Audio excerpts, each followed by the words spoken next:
I'm switching back to English and I'm handing over to Erin Coughlan. She's the co-author of the IPCC report. Hey, Erin. Hi, thank you for welcoming me and sorry for the English. Of course. Yeah, well, thank you very much. Good morning to everyone who's online. I'm actually joining you from the East Coast of the United States, so it's morning my time, perhaps evening for many of you. And so I'd like to begin by introducing myself. So I work for the Red Crescent Climate Center.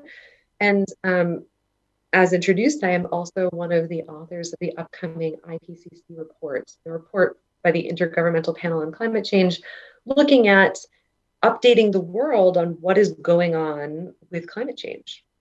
So I'm working on working group 2, which is about adaptation and impacts and vulnerability around the world. And so one of the tasks that I was asked for today is an update from the IPCC about what is going on with climate change, right? So what is happening?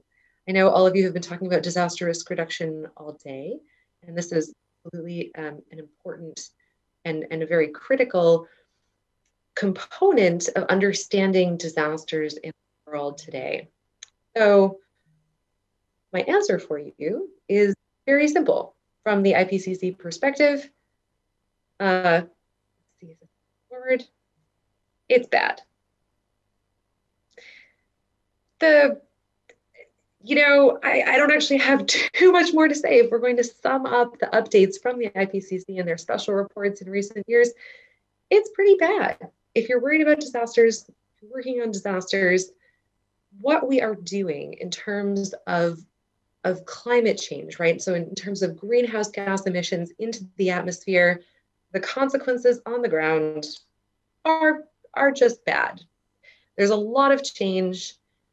There's a lot of change to extreme events. There's a lot of change in very vulnerable places around the world, which is certainly of concern to those of us working in the Red Cross. So why does the Red Cross care about climate and climate change? It's because if extreme events are becoming more frequent or more severe, and they are becoming more problematic, especially in very vulnerable areas, we have a responsibility to support those vulnerable people to reduce risk, but then also, of course, to respond to disasters when they happen. So this is a pretty tough message. I'm sure you've seen the headlines. You're just as familiar with these as I am.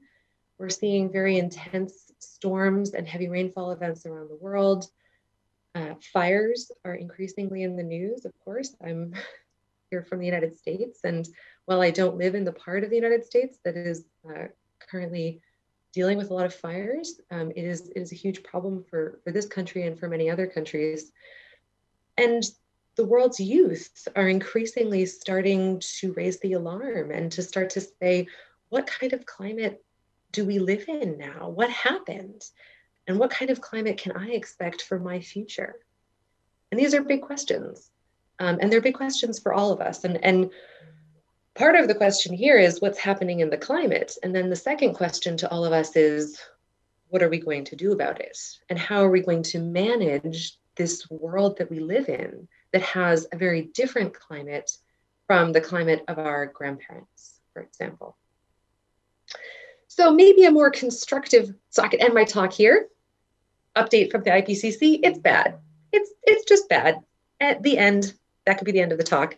But what I think I might do is channel the question a little bit more constructively into a bit of a different question, which is how bad is it? And we can talk about a few different ways in which climate change, what's happening in the atmosphere, does not stay in the atmosphere. So what are the different ways in which climate change is causing impacts on the ground, especially when it comes to extreme events? And what do we need to be thinking about as a community working on disaster risk reduction? So I'll start with heat waves, because heat waves are perhaps one of the most globally consistent changes that we're starting to see. So much of the world's land area is starting to see more heat waves. And this is one of the things that unites actually a lot of the different parts of the world in looking at what kind of impacts they're experiencing. So on the left, I've got for you a plot of of the temperature anomaly of maximum temperature during the 2003 heat wave, which I'm sure all of you are familiar with. This event caused about 80,000 excess deaths across 12 European countries. And for reference, just that this wasn't the only event, and in fact, these kinds of events are happening at this point quite frequently. I've got here a plot on the right of the 2015 event, which certainly caused excess mortality in parts of Germany. And one study that put this together showed that you could expect an event similar to the 2015 heat wave event every other year by 2050 in Germany.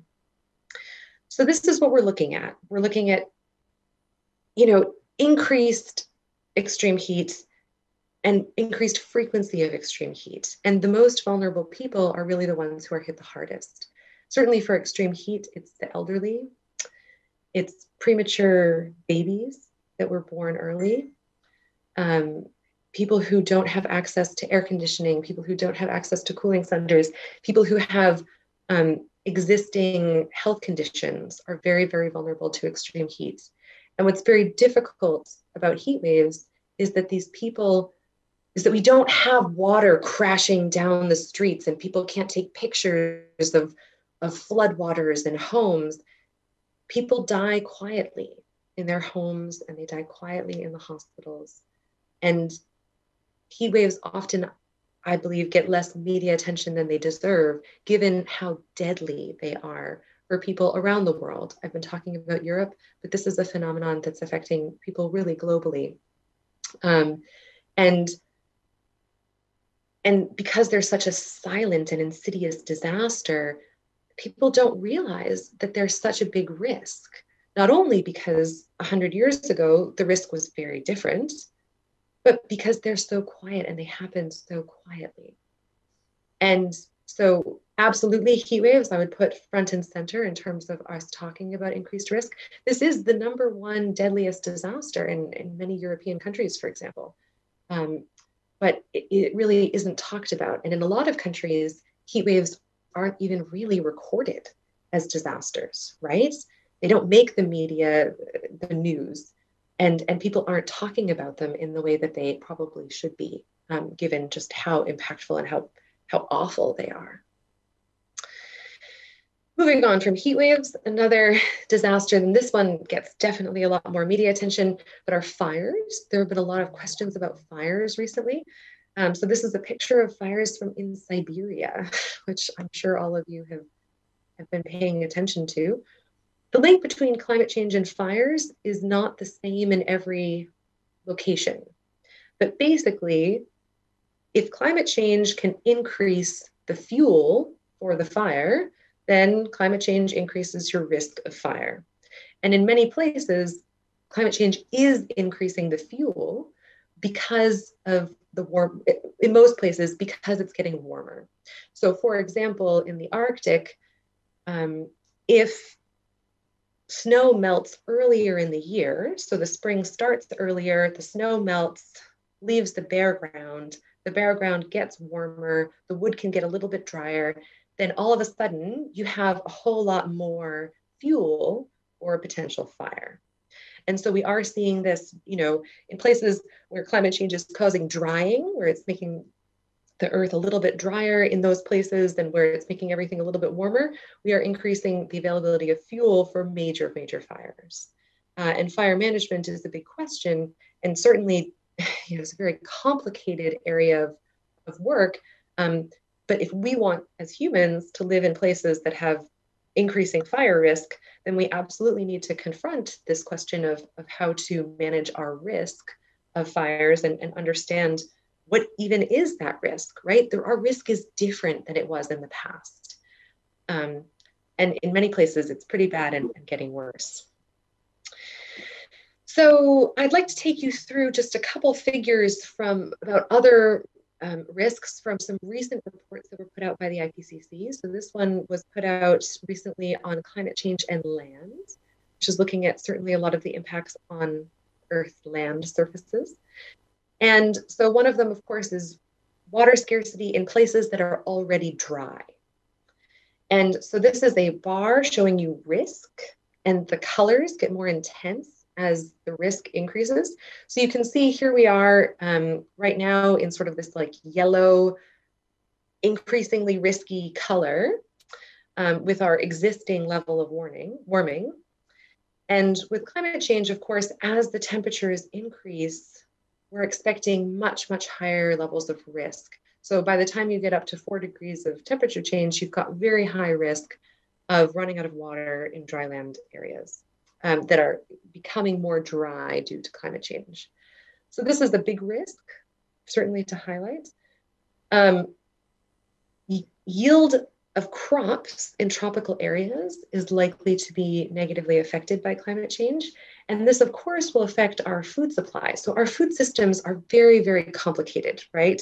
We get food from all over the world, we transport food, we have complex networks of markets and supply chains. And so certainly those things are at risk with increasing climate change. And you can see here that the risk to our food supply as climate change increases even faster than the crop yields, because our food supply is so messy. If you've got 2 crop failures of the same critical crop in different parts of the world, you could have a massive disruption of food supply.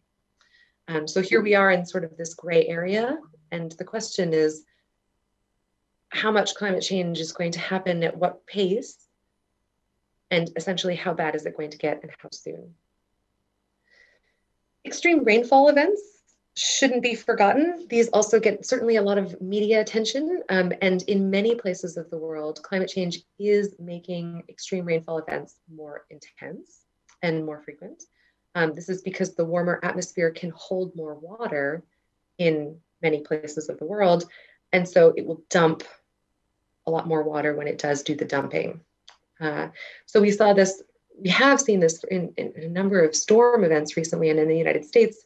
Certainly the example to give would be Hurricane Harvey, which was an extreme event in any climate, but it is slightly more likely that we will have such a large dump of water in today's climate with climate change than it was in the climate of our ancestors. So we are starting to need to think about risk differently. If the extremes can be more extreme, and they will be more extreme in the future, what are some of the choices we need to make in society to deal with this change in risk? In addition to the report on land, the IPCC also did a report on oceans and ice areas of the world. And so a couple highlights from that report for you. One would be coral reefs. So you can see that we're already here in this gray area, about 1 degree of temperature change. And the risk for coral reefs is pretty high already. And basically, it's really bad. I mean, of all the things, it's looking very bad for coral reefs in terms of increased risk. This is one very, very vulnerable ecosystem between ocean heat events. So where the ocean is too hot, that kills a lot of coral reefs, and ocean acidification, right? So increasing acidity of the ocean, it's spelling really disaster for much of our warm water corals around the world. And you can see that, with very little additional climate change, the risk is extremely high for these ecosystems. Here's a plot of other ocean ecosystems that might be of interest. And you can see that certainly risk increases over time for many of these, some of which are more vulnerable than others. So kelp forests, of course, are more vulnerable than some of the mangrove forests, for example. And of course, this will depend on where in the world you're located. These are global aggregations. But just to highlight that a lot of our marine ecosystems are at risk, especially with increasing temperature. And then when it comes to the ocean, all of you risk managers are probably very concerned about storm surge. So when we have a major storm and we do have a high sea level event, this can inundate so much of our built environment, right? So, I mean, how many people live within X kilometers of the coast? I forget the statistic, but people live near the ocean. And a lot of our major cities are built in on the ocean. I live in Boston, actually, which is a place that's very vulnerable to these storm surges. And so you can see here that if the ocean level used to be this high, then, about every month between the tides and the moon, you would get, a high sea level event. About every year, you could expect to see a particularly unusual sea level event. About once a decade, you could see a really big inundation. And about once every 100 years, you could see a very historic and very high level of inundation. So this would be like the storm of your grandmother, right? The story that you could hear from your grandparents who would say, yes, I remember that storm of whatever, 52, when it came and it flooded this part of the city, for example. So with climate change and increasing sea level rise, if you've got this base level, in many places, if you increase the base level, you also increase these high events. And this is very, very problematic for coastal areas, of course.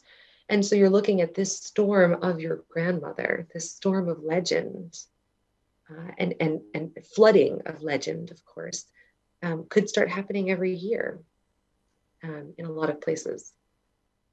And the question is actually not which places this will happen to, but when this will happen to most places. So here's a plot from that recent IPCC report on the oceans that shows how soon could you expect that flood of your grandmother, this 1 in 100-year event, would start to happen every year. And so you can see in the dark colors places where this is very, very, very soon. A lot of Pacific islands, a lot of low-lying coastal areas. And then in lighter colors are places where this will happen, but it will happen later in the century or even a little bit after that, depending on the shape of the seafloor and how everything works in that particular location. So sea level rise is a huge problem, is basically the summary on this one. It's bad, and it is a risk that we need to be paying very, very careful attention to, especially in urban areas around the world. So I'd like to leave you, or I'd like to open it up for questions at this point, not leave you, because I think it would be nice to have a bit of a dialogue. I'm curious, what are the things that you are worried about? Why are you worried about them? What can we discuss as a group? I understand that there are lots of you online who hopefully have lots and lots of great questions. And so what I would say is that we can see this coming, right? We can tell now that we live in a different climate than my grandmother lived in, right? The climate today in 2020 is different from the climate of 1960. And we can tell that the climate of 2050 and the climate of 2100 is going to be even more different, right? And so what can we do about that? With this knowledge comes a lot of responsibility to say, what are we going to do to try to, of course, reduce the amount of climate change that happens, but also fully comprehend our risk of today and our risk of the future and make choices today to reduce those risks. I'll leave you with the short list of adaptations that I pulled from a couple of the recent reports. Certainly, there are lots of things that can be done in our food production systems, also including reducing waste in our food systems. Reducing pollution, of course, reduces the stressors on a lot of these ecosystems that provide services to us, so that we're not hitting them on two sides, one with pollution, another with climate change, which is, of course, hastening some of the ecosystem degradation that we see around the world. Land management, fire management, we can make conscious and risk-informed choices about how we build our cities, about how we make choices of where agriculture should happen and what kind of protection we need in different places. And then there are some different soft solutions like risk sharing instruments. I'm sure you've been talking a lot about that. We do a lot of work on forecast-based financing in my work. There are hard barriers, soft barriers, and then there are questions of relocation and retreat, which are absolutely at the forefront of many high-risk areas. And then early warning systems. This is something I work on very closely at the Red Cross. If we know that fires are more likely or floods are more likely, can we set up early warning systems so that before those events happen, we have enough time to get people out of the area, to put up blockages so that fires can't pass or floods can't enter, for example. And so what can we do with this knowledge of early warning systems? And how can we use that to adapt to a world where risks are absolutely changing? And so I'll leave you with, these are the 3 reports that we're preparing right now. I'm working on the middle one, and they'll be released next year, looking at just updates to the physical science, updates to adaptation, updates to mitigation. What do we know around, what do we know essentially about climate change? And very much looking forward to your questions and comments. I do think there's someone in a Zoom room with questions, and I do believe people have been typing questions. So maybe we'll move to a question session, but I'd love to discuss this further.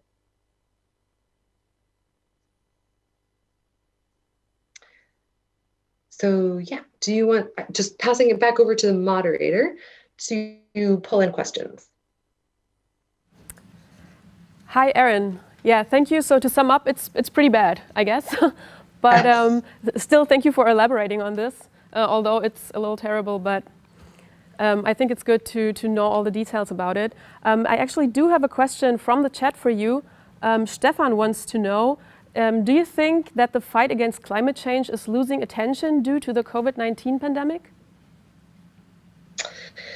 Yeah, that's a great question. I think, I mean, certainly the pandemic takes our attention, right? And so people have to pay attention to the pandemic, and we are paying attention to it. So it's possible that we're paying a little bit less attention to climate during this time, but I do think that it has still maintained a lot of attention and certainly a lot of concern in the population. One of the things that we've been talking about is the question of how do you manage multiple risks at once? Because we're not living in a world with climate change and nothing else. We're living in a world with climate change and a pandemic.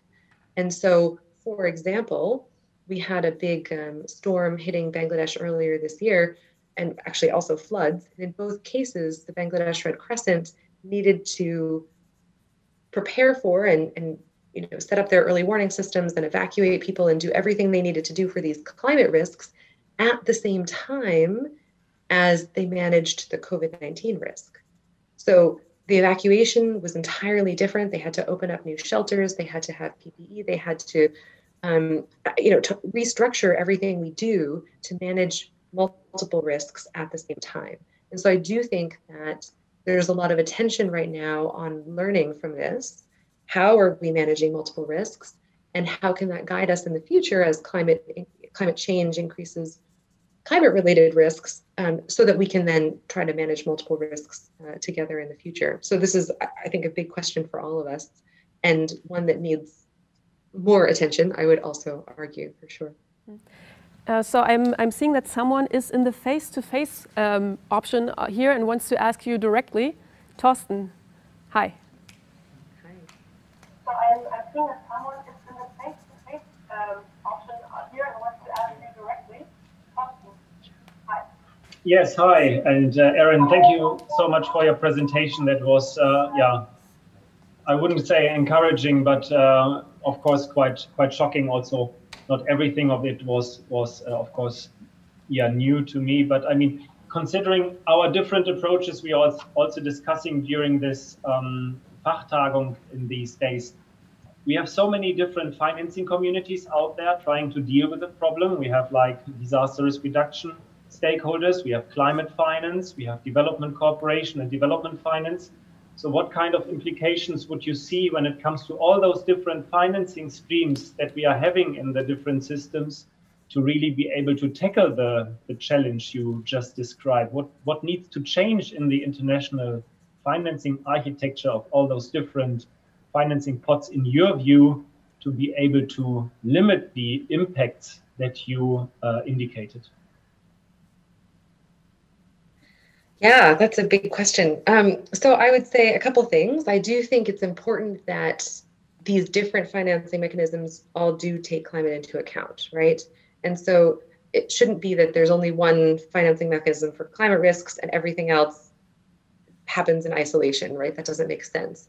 If you are working on a development project and you are building a massive infrastructure project or building a massive bridge, you do need to take climate into account when you're building that bridge. I mean, you know, how could you possibly imagine building a bridge today without understanding the likelihood of flooding of that river in the future?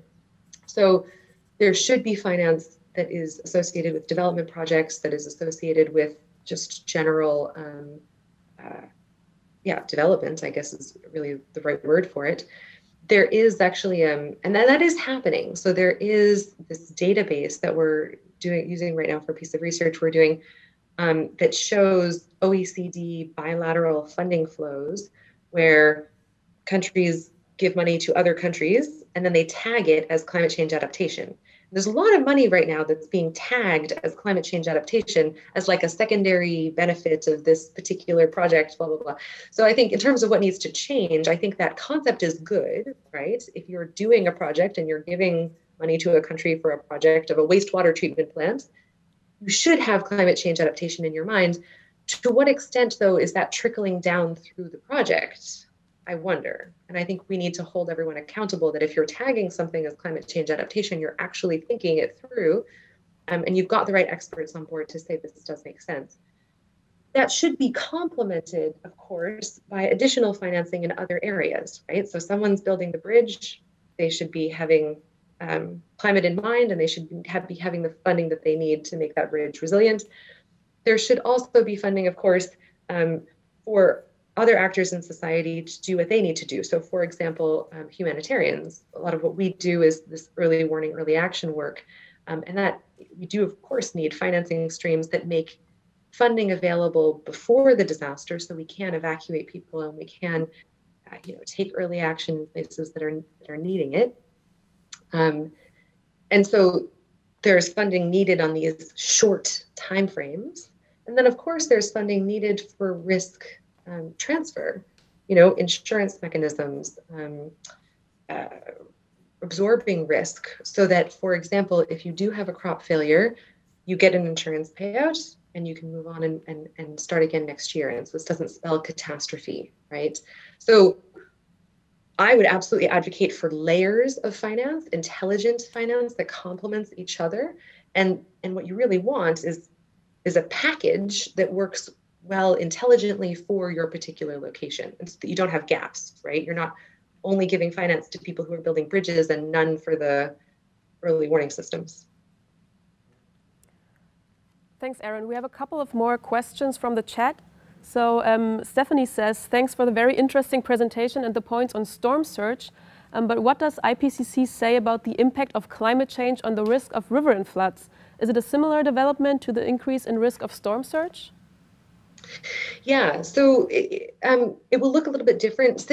I don't have a map ready for you right now, but it absolutely does increase the risk of riverine floods in a lot of places. So in some places that are seeing a drying trend, that's not true. And I'd have to pull up for you a map that shows this. But in a lot of places around the world, if you've got all these more extreme rainfall events in your catchment area and they're draining into a river, this can exponentially change your risk of river floods in that river.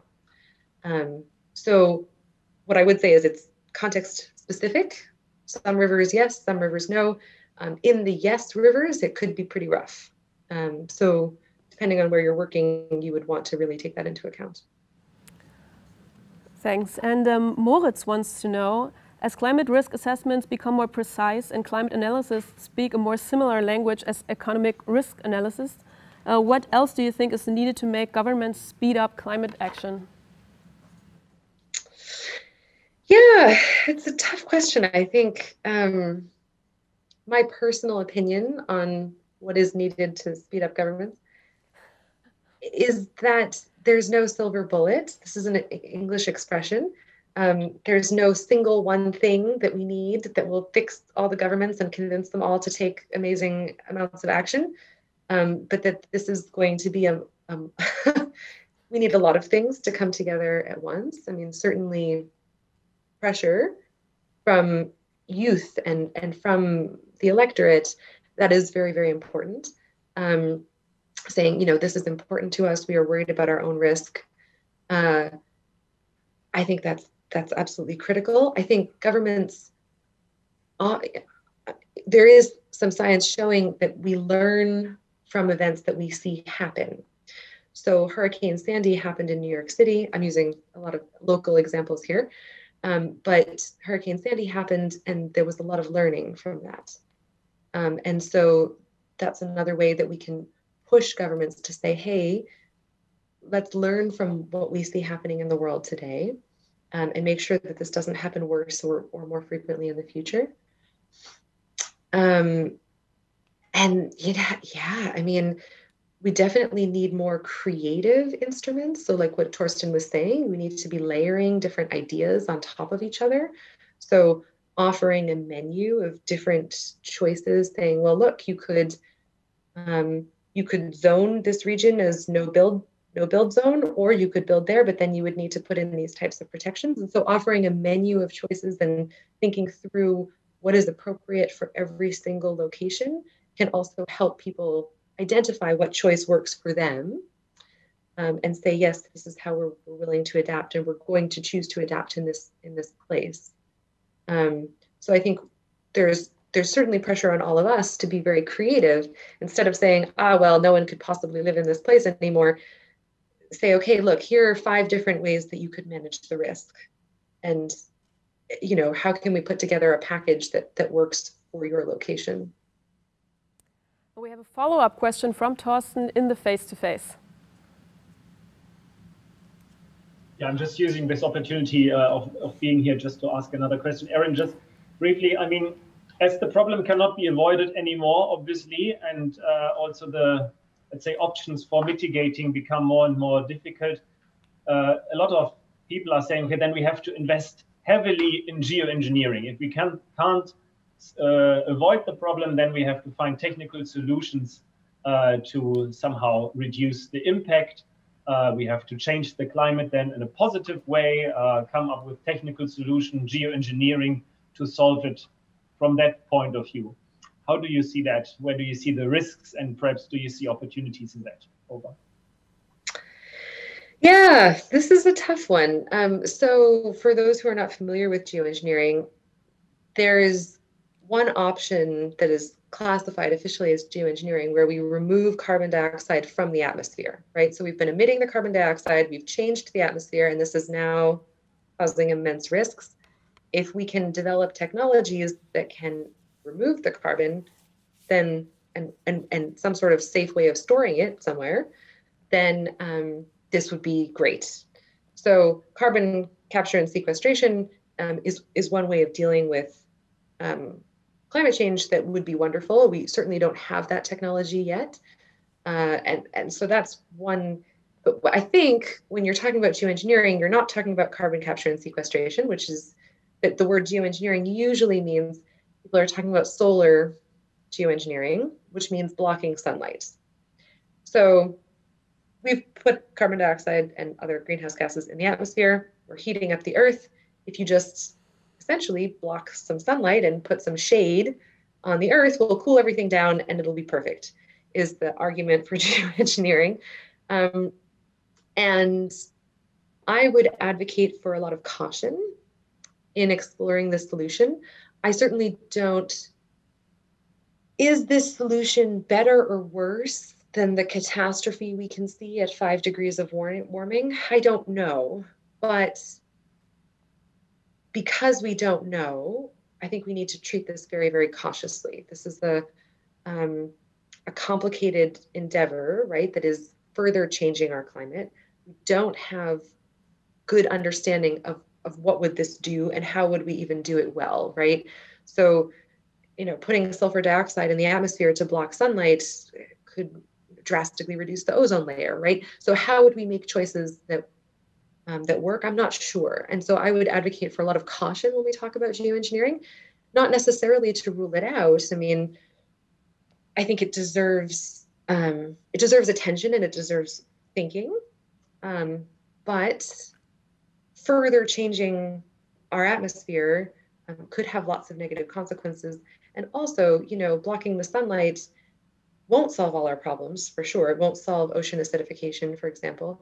And it might further change rainfall regimes in ways that we actually don't want, right? So if you're moving, all of a sudden you start to move the tropical rainfall belt by accident because you blocked the sunlight and you didn't realize that that was going to change the atmospheric dynamics, then again, what happens in the atmosphere doesn't stay in the atmosphere, and you could cause catastrophic flooding in places without realizing that you were going to do that. So yeah, I would advocate for a lot of caution around solar geoengineering for sure.